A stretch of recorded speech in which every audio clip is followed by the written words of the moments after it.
ঈদের আগের দিন শেষ সময়ে এসে পুরো জমে ওঠে কোরবানির পশুর হাট। দরদাম নিয়ে ক্রেতাদের আছে মিশ্র প্রতিক্রিয়া।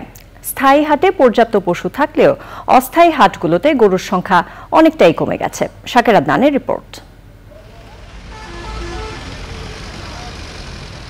কোরবানি ঈদের আগের দিনও রাজধানীর স্থায়ী হাট গাবতলীতে পশু নিয়ে আসেন ব্যাপারীরা।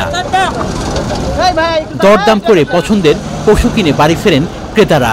1,60,000 চাইছে 2,20,000 নিল 3,20,000 চাইছিল কত? এটা চাইছিল 6 লাখ টাকা, চেয়েছিল হচ্ছে গিয়ে 7.5 লক্ষ টাকা, আমরা নিয়েছি 4,30,000 টাকা। এই হাটে 25 লাখ টাকার বীর বাহাদুর গরু ক্রেতাদের নজর কেড়েছে। ক্রেতা আকর্ষণ করেছে দুষ্টু নামে 1.5 লাখ টাকার এই খাসি। রাজবাড়ী থেকে নিয়ে আসছে, 1.5 লাখ বলছে, একটু কম বলতেছে আর কি। জামালপুর থেকে 25 লক্ষ, 7-8 এরকম। কচু ক্ষেতের হাটে পর্যাপ্ত পশু চোখে পড়ে।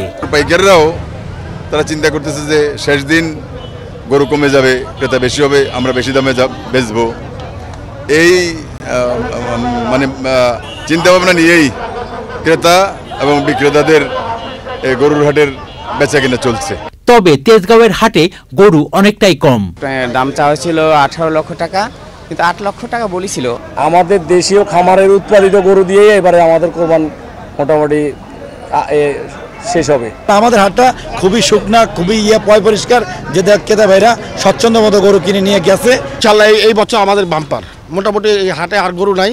পছন্দের পশুকে সাজানোর পাশাপাশি সুন্দর পরিবেশে রেখেছেন অনেকেই। কুরবানি দেওয়ার জন্য যে পশুগুলো ক্রয় করে নিয়ে এসেছে, সেই পশুগুলো সংরক্ষণের জন্যই মূলত এই ব্যবস্থা। পশু কোরবানির পর বর্জ্য ব্যবস্থাপনায় নেওয়া নানা উদ্যোগের কথা জানিয়েছে সিটি কর্পোরেশন। মাননীয় মেয়র ঘোষণা 6 ঘন্টা দিয়েছে, পশু জবাই হবে নামাজের পরে। বর্জ্য আমাদের রেডি করতে করতে আরও 1.5-2 ঘন্টা লাগবে।